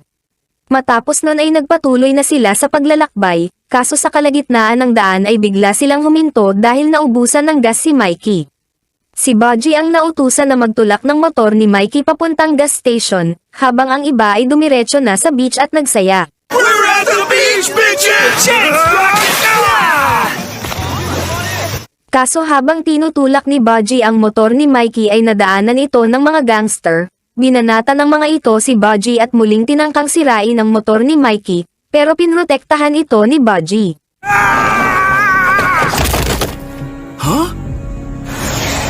Binabalak ng mga gangster na isama na si Budgie sa pagkasira ng motor, pero napahinto ang mga ito nang dumating si Mikey. Sinipa ng malakas ni Mikey ang motor para masira at isinisi ito sa mga gangster, para magkaroon siya ng dahilan para banatan ang mga ito.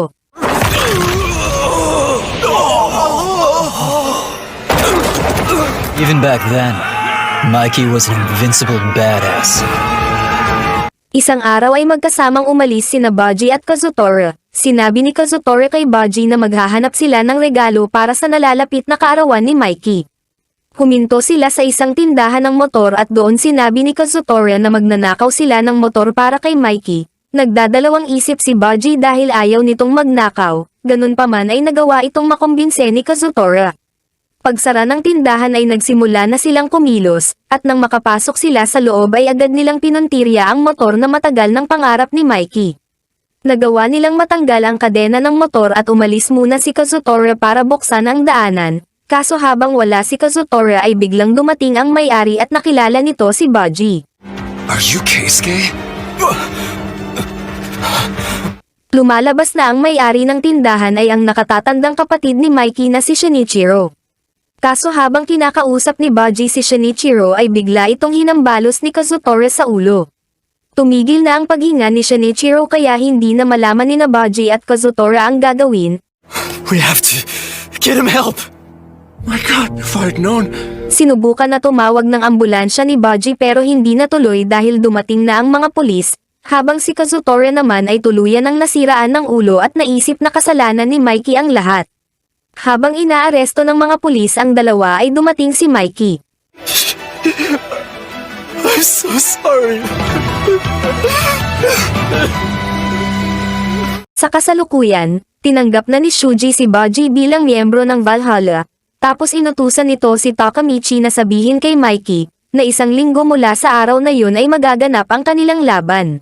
It's going down. Pag-uwi ng bahay ay napaiyak na lamang si Takamichi, dahil mukhang imposible na niyang maibalik si Budgie sa Toman. Kinaumagahan, habang naglalakad si Takamichi ay tinawag ito ng lalaking binanata ni Budgie, nagpakilala ito bilang Matsuno, Vice Commander ng 1st Division. Dito ay sinabi ni Matsuno kay Takamichi na sumali si Budgie sa Valhalla para ilantad si Kisaki. Sunod ay pinakita na kasama na ni Takamichi at Matsuno sina Mikey at Draken, na nakatayo sa puntod ni Shinichiro. Kinuwento ni Mikey na ang motor na gustong nakawin ni Kazutora sa tindahan, ay ang regalo na balak sanang ibigay sa kanya ng kanyang kuya. Ayon kay Mikey ay napatawad na niya si Budgie, ganun pa man si Kazutora ay hindi niya mapapatawad dahil ito ang pumatay sa kanyang kuya. Pagkatapos nun ay tinanong ni Mikey si Takamichi kung ano ang pakay nito. Naalala ni Takamichi ang kanilang pinag-usapan ni Matsuno habang patungo kay Mikey.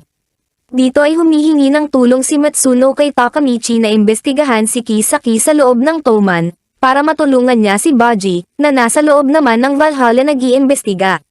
Sa kasalukuyan, nag-iisip pa rin si Takamichi nang sasabihin ng biglang maalala nito ang kanyang pangako kay Hina, dahil doon ay sinabi niya kay Mikey na gusto niyang maging pinuno ng Toman. Nagulat sina Mikey at Draken sa sinabi ni Takamichi at napangiti.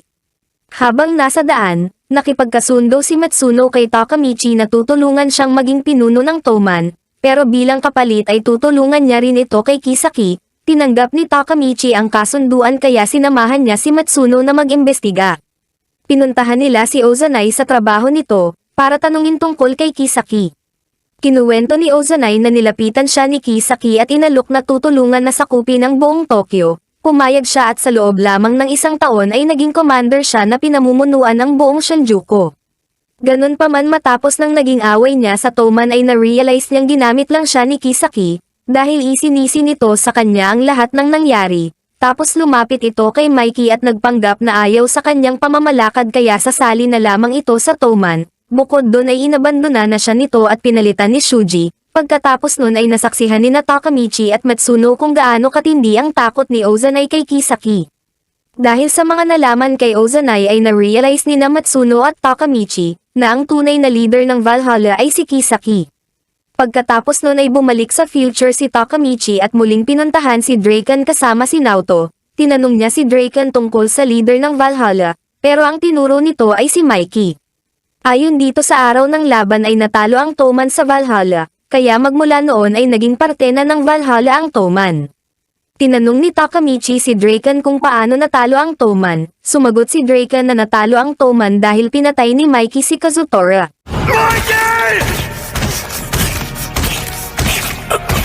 Ganun pa man ayon kay Draken ay hindi naparusahan si Mikey, dahil may itinalagang tao si Kisaki na sasalo ng kasalanan. Kaso pagkatapos nun ay nahulog na sa kadiliman si Mikey at ipinagpatuloy ang pamumuno sa mas pinalaking Toman, habang si Kisaki naman ang kumikilos na commander para dito.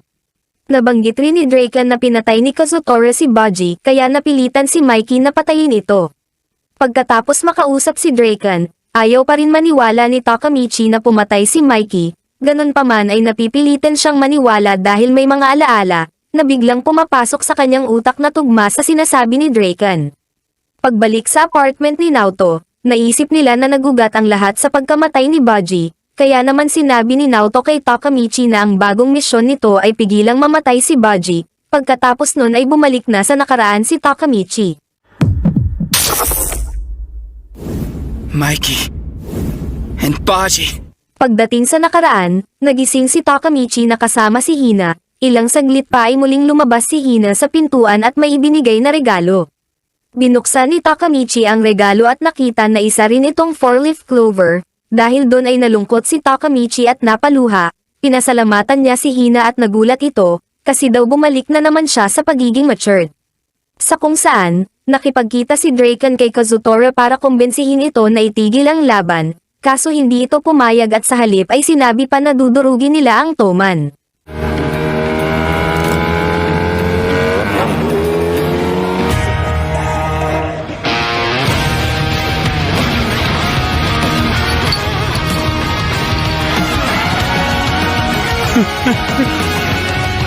Sa araw bago ang laban, dinala ni Matsuno si Takamichi kay Baji. Sinabihan ni Matsuno si Baji na hindi na nito kailangan mag-imbestiga dahil nalaman na nila na masama talaga si Kisaki, tapos kinumbinse ito na bumalik na sa Toman. Ganun pa man ay nanindigan pa rin si Baji na kalaban na siya ng Toman, dahil doon ay hiniling ni Takamichi kay Matsuno na makausap ng mag-isa si Baji.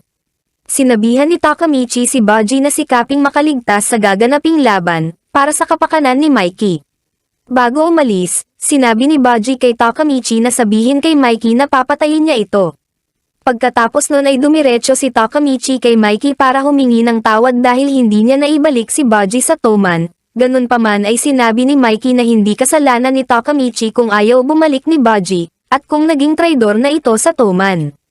Kinagabihan sa pagpupulong ng Toman, pinaliwanag ni Mikey na sasagupain nila ang Valhalla at hindi nila bibigyan ng awa ang mga traidor. Gayunpaman, bigla nitong sinabi na hindi niya kayang labanan si Baji, tapos pinasigla ang lahat sa pagsasabi na kailangan niya ang tulong ng lahat para matalo ang Valhalla at maibalik sa Toman si Baji. Mikey! Kinabukasan sa araw ng laban, nalaman ni Takamichi kay Matsuno na papanoorin ng lahat ng mga gang ang magaganap na laban. Pinakilala rin ni Matsuno kay Takamichi ang mga kilalang gangster na naroon. Matapos nun ay dumating ang leader ng Ikebukuro gang na si Hansen, na ayon kay Matsuno, ito ang gaganap na referee sa laban. Maya-maya pa ay tinawag na ni Hansen ang dalawang panig na maglalaban. Sunod ay tinawag naman si Draken at Kazutora sa gitna para papiliin kung ano ang magiging patakaran ng laban. Sinabi ni Draken na bahala na ang Valhalla sa patakaran, basta ang kondisyon ng Toman ay kukunin nila si Baji kung sila ang mananalo. Nagalit si Kazutora at binanatan si Hansen. Tapos sinabi na gusto nila ng laban na walang patakaran.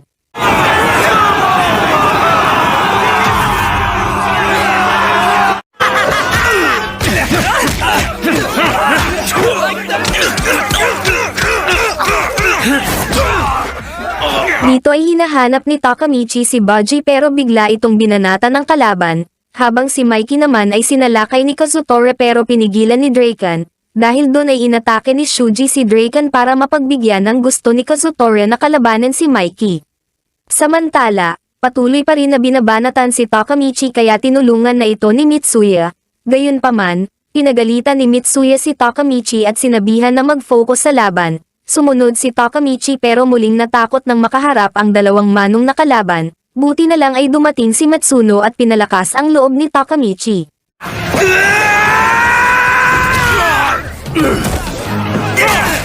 Ow, that hurt! But I need to do this.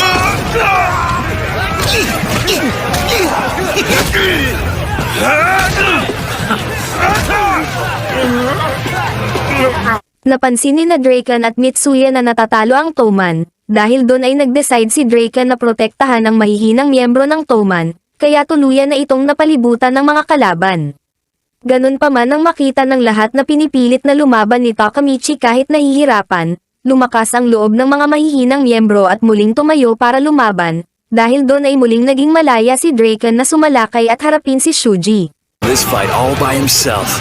Oh my god, what the... And this guy's... Red Hanma! Yeah, let's dance! Do it, Drunken! Samantala, pinasunod ni Kazutora si Mikey sa tambak ng kotse para pagtulungan na banatan. Pinakilala ni Kazutora ang dalawa bilang Chanbo at Chom na nakilala niya sa juvie. Pagkatapos nun ay nagsimula na muli ang laban. Get out of there, Chombo!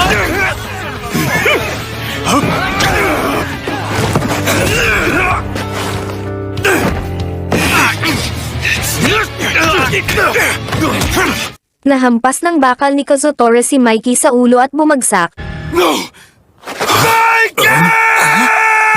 Ganun pa man ay muli itong nakabangon at tinanong kay Kazutora kung iniisip ba talaga siya nito bilang kalaban. Biglang naalala ni Kazutora ang mapang-abuso niyang ama at ang mukha ng kanyang ina na puno ng takot. Tapos sinabi na dahil kay Mikey ay gumugol siya ng 2 taon sa juvie. Pagkatapos nun ay pinahawakan nito si Mikey sa dalawa niyang kasama para hambalusin ng bakal. This isn't a fair fight! Ilang saglit pa ay tuluyan ang nagalit si Mikey at gumanti ng atake.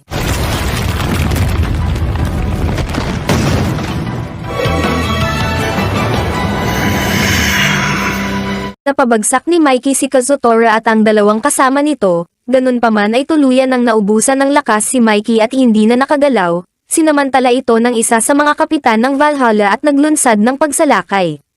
Hindi magawang depensahan ng mga kapitan ng Toman si Mikey dahil busy sa laban ang mga ito. Dahil doon ay nag-decide si Takamichi na puntahan si Mikey ng mag-isa. Takamichi! Hindi na umabot si Takamichi pero dumating si Kisaki kasama ang buong 3rd Division at ito ang dumipensa kay Mikey. Matapos nun ay naalala ni Takamichi na nakita niya si Kisaki noon na kasama ang kapitan ng Valhalla. Pinuri ng buong Toman ang ginawa ni Kisaki na pagliligtas kay Mikey at nagmukhang bayani, dahil doon ay nag-alala si Takamichi na tuluyan ng makontrol ni Kisaki ang Toman pagkatapos ng laban. Ganun pa man ay biglang lumitaw si Baji at hinambalos ng bakal sa ulo si Kisaki. Tinapon si Baji ng alagad ni Kisaki pero mabilis lang itong bumangon. Akma na sana itong susugod muli pero bigla itong hinarang ni Matsuno. Nagalit si Baji at sinuntok ito sa mukha. Ayaw pa rin sumuko ni Matsuno kaya binigyan ito ni Baji ng 10 segundo para salakayin siya. Naubos ang 10 segundo at wala pa rin ginawa si Matsuno. Dahil doon ay tinulungan na ito ni Takamichi pero sinabi ni Matsuno na hindi niya kayang saktan si Baji. Dito ay biglang na-realize ni Takamichi na hindi si Kisaki ang papatay kay Baji kundi si Kazutora. Agad niya itong hinanap pero huli na ang lahat dahil nasaksak na nito sa likod si Baji. Binangga ni Takamichi si Kazutora at kinamusta ang lagay ni Baji. Sinabi ni Baji na ayos lang siya at nagpasalamat.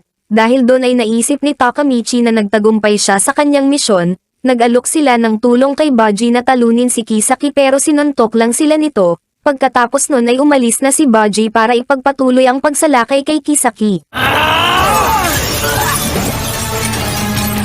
He never, ever makes a promise he can't keep. Tinawagan ni Kisaki si Shuji at sinabihan ang kanyang alagad na maghanda, pero mabilis lang itong napabagsak ni Baji na pagkatapos ay tinutukan ng tubo si Kisaki. Kaso pagkatapos nun ay biglang dumura ng dugo si Baji at bumagsak. Dito lang na-realize ni Takamichi na napuruhan ni Kazutora ng saksak si Baji. Sinabi ni Kisaki kay Mikey ang nangyari para magalit ito kay Kazutora. Dahil doon ay punong-puno ng puot na lumakad si Mikey pababa at sinabi kay Draken na tapos na ang laban. Kumontra si Shuji kaya binanatan ito ni Mikey. There then. Now it's... Matapos makita na napabagsak ni Mikey si Shuji ng mabilis ay tumakbo ang marami sa Valhalla. Sunod ay lumapit si Mikey kay Kazutora at walang awa itong binanatan.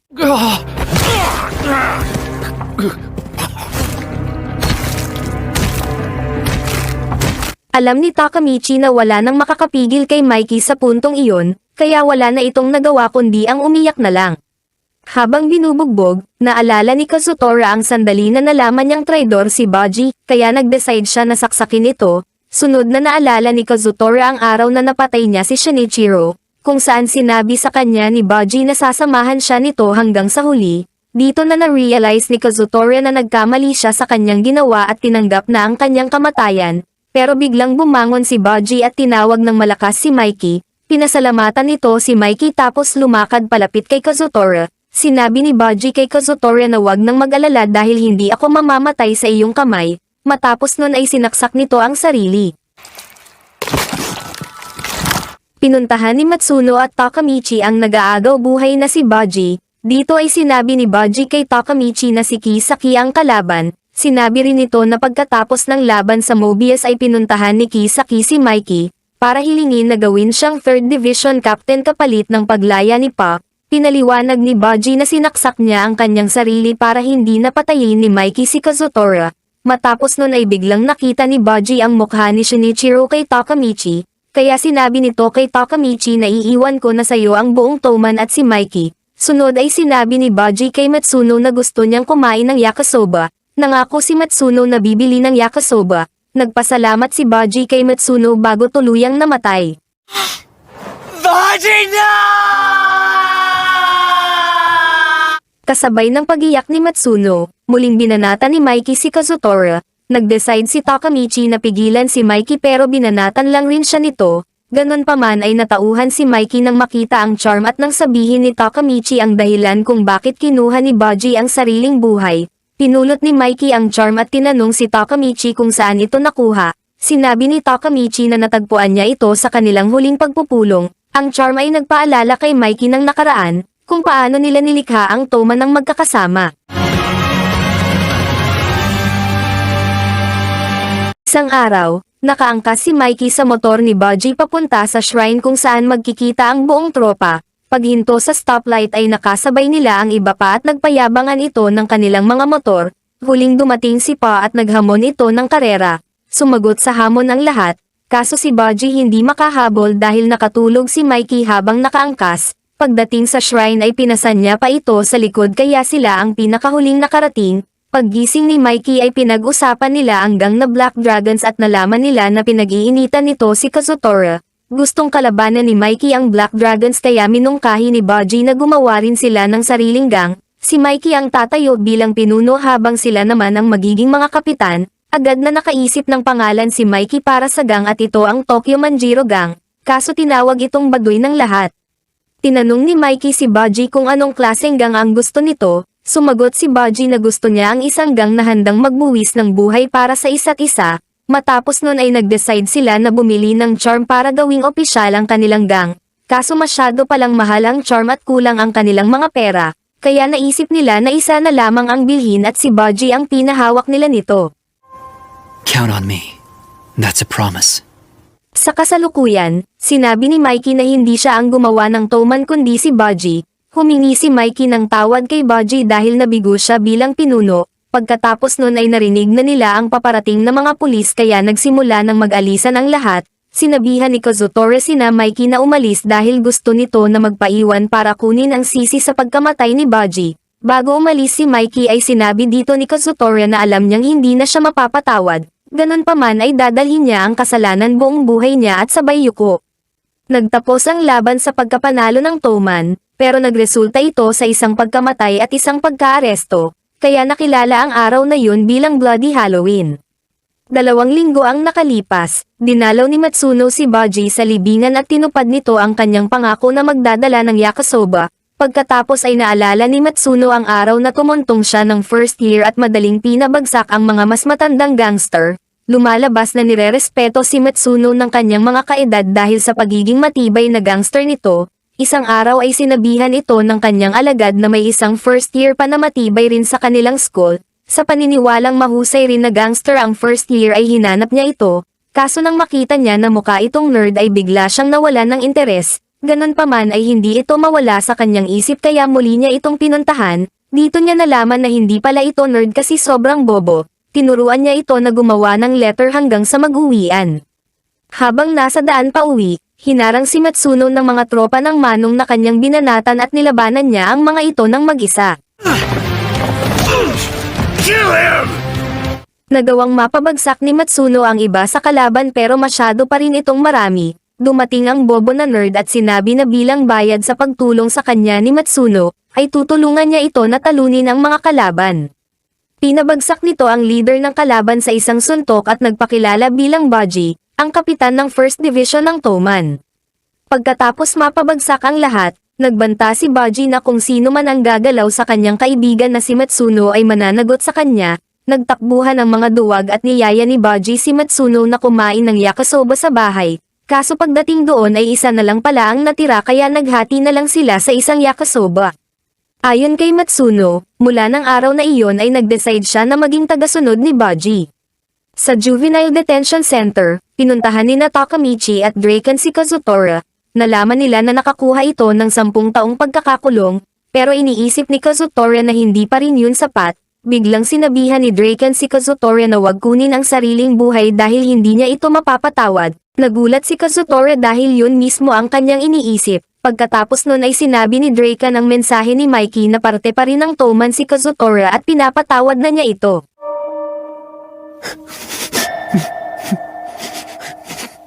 Habang nasa daan, sinabi ni Draken kay Takamichi na pinapasabi ni Mikey na siguraduhin pumunta sa pagpupulong dahil may mahalaga siyang sasabihin. Pagkatapos nun ay dinala ni Draken si Takamichi sa kanyang bahay.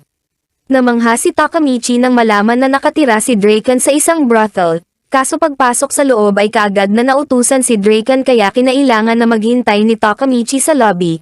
Dito ay napagkamalan si Takamichi na isang customer ng babaeng nagpakilala bilang Remy. Lubos ang tuwa na nadarama ni Takamichi dahil sa wakas ay makakatikim na siya ng mani, kaso nang handa na siya ay biglang dumating si Draken at sinabi na pagkakamali lamang ang nangyari. Nalungkot tuloy ang pototoy ni Takamichi. Pagpasok sa kwarto ni Draken, nakita ni Takamichi ang mga litrato ng Toman at pati ni Emma. Pinaliwanag ni Draken na ito ang mga litrato ng mga taong mahalaga sa kanya, at hindi niya hahayaang may masamang mangyari sa mga ito. Sunod ay pinasalamatan ni Draken si Takamichi sa pagpigil nito kay Mikey. Habang naglalakad pa uwi, sinabi ni Takamichi sa sarili na naiintindihan niya ang nararamdaman ni Draken, tapos natuwa dahil may pakialam rin pala si Draken kay Emma. Kaso matapos nun ay bigla niyang nakita si Emma na kayakap si Mikey, dahil doon ay na-imagine ni Takamichi na nag-aaway na si Mikey at Draken. Habang nagpapanik si Takamichi, biglang dumating si Hina at sinabi na dapat nilang imbestigahan ang nangyayari. Naroon din si Naoto at sinabi na nabubuang na daw ang kanyang ate. Sinundan nila sina Emma at Mikey sa isang kapihan para imbestigahan, kaso ang malalaking melons ni Emma ang iniimbestigahan ni Takamichi, kaya nasuntok tuloy ni Hina. Nakita sila ni Yamagishi kaya tumulong na rin ito sa pag-iimbestiga. Ayon kay Yamagishi ay may usap-usapan na lumalabas si Emma sa bahay ni Mikey ng umaga. Ibig sabihin ay natutulog ito kasama ni Mikey. Matapos yun marinig ay hindi na nakatiis si Hina at pinuntahan ang dalawa para tanungin. Lalo pang lumala ang sitwasyon nang dumating si Draken at pumunta rin sa kinaroroonan ni na Mikey. Gayunpaman, Paglapit ni Draken ay tumawa lang ito dahil sinasamahan ni Mikey si Emma sa birthday nito. Sunod ay sinabi ni Draken kina Takamichi na magkapatid si Mikey at Emma sa ama. Pagkatapos nun ay binigyan ng regalo ni Draken si Emma at binati ng happy birthday. Sobrang ikinatuwa ito ni Emma. Sa daan pa uwi, sinabi ni Hina kay Takamichi na sana ay maging maayos din ang lahat para sa kanila, tapos tumakbo ng magkahawak ang kamay. Pagkatapos maihatid si Hina at Naoto sa apartment, nakatanggap ng tawag si Takamichi kay Mitsuya. Pinapunta siya nito sa tapat ng school kinabukasan at doon ay sinamahan siya ni Peya na pumasok. Pagdating sa silid kung nasaan si Mitsuya ay biglang inaway si Peya ng isang babae, buti na lang ay dumating si Mitsuya at inawat ito. Dito nalaman ni Takamichi na si Mitsuya ay presidente ng club para sa pagtatahi at talagang magaling ito sa ganung gawain. Nagulat si Takamichi nang malaman na nag-volunteer si Mitsuya na gawin ang kanyang jacket sa Toman. Ayon kay Mitsuya ay ito ang kanyang paraan ng pasasalamat sa pagliligtas ni Takamichi kay Draken at pagpigil kay Mikey. Maya-maya pa ay natapos na ni Mitsuya ang jacket at masayang tinanggap ito ni Takamichi.